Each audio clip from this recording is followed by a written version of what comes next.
మన ఛానల్లో కథ వింటున్న అందరికీ స్వాగతం.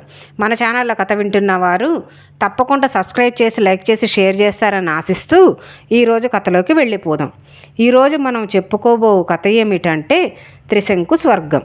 విశ్వామిత్ర మహారాజు ఒకసారి సపరివారంగా అరణ్యానికి వేటకు వెళ్ళాడు. చాలాసేపు ఏకాగ్రంగా వేటాడి అలసిపోయి చివరకు వశిష్ఠుని ఆశ్రమం చేరుకున్నాడు.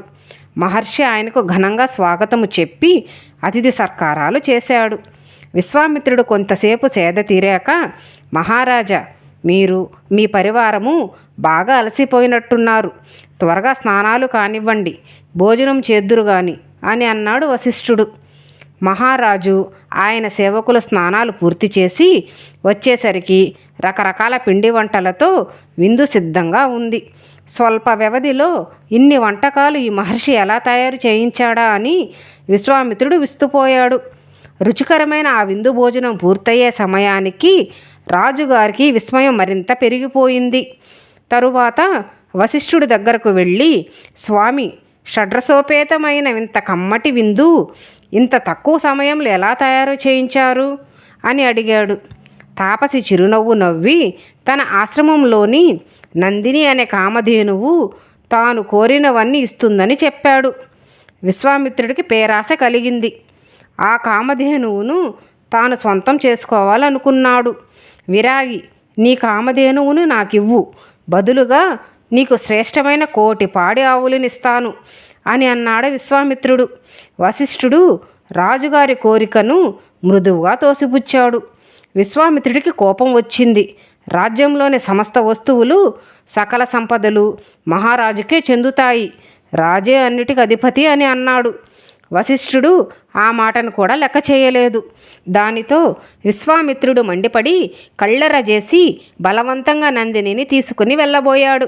వశిష్ఠుడిని వదిలి వెళ్ళడం ఇష్టం లేని నందిని తోక జుడిపిస్తూ కొమ్ములు విసురుతూ ముంగాళ్లపై భయంకరంగా నిలబడింది. దాని శరీరము నుండి అనేక వందల మంది యోధులు బయటకు ఉరికి యుద్ధము చేశారు. ఆ యుద్ధంలో విశ్వామిత్రుడి సైన్యం మట్టి కరిచింది. ఓడిపోయారు. ఇక లాభం లేదనుకుని విశ్వామిత్రుడే స్వయంగా వశిష్ఠుడితో యుద్ధానికి తలపడ్డాడు.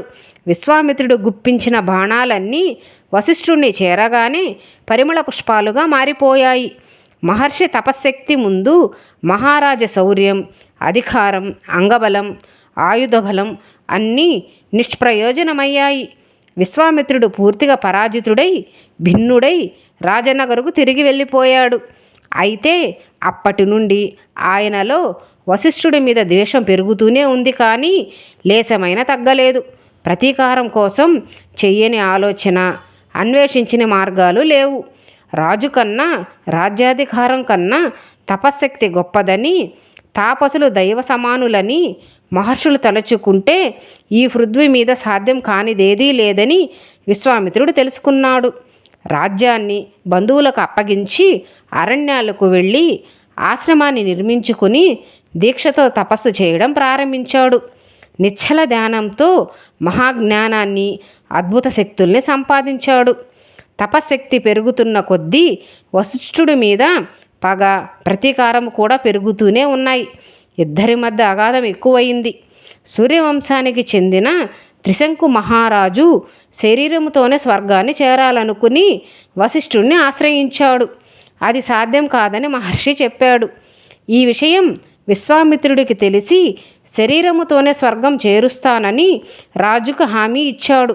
దానికోసం ఆయన ఒక బ్రహ్మాండమైన యాగాన్ని కూడా నిర్వహించాడు. అయితే వశిష్ఠుడు ఆజ్ఞాపించినందువల్ల మునులెవరూ ఆ యాగంలో పాల్గొనలేదు. విశ్వామిత్రుడొక్కడే యాగాన్ని పూర్తి చేసి తన శరీరాన్ని నిరూపించుకున్నాడు. అదే తపశ్శక్తితో త్రిశంకుణ్ణి మెల్లగా శరీరంతో పైకి తీసుకుని వెళ్ళాడు. తీరా త్రిశంకు స్వర్గం చేరబోతోండగా మానుష మాతృడెవరో సశరీరుడై స్వర్గధారము దాటి వస్తున్నాడని దేవతలు ఆగ్రహించి పరుగు పరుగున ఇంద్రుడి దగ్గరకు వెళ్ళారు.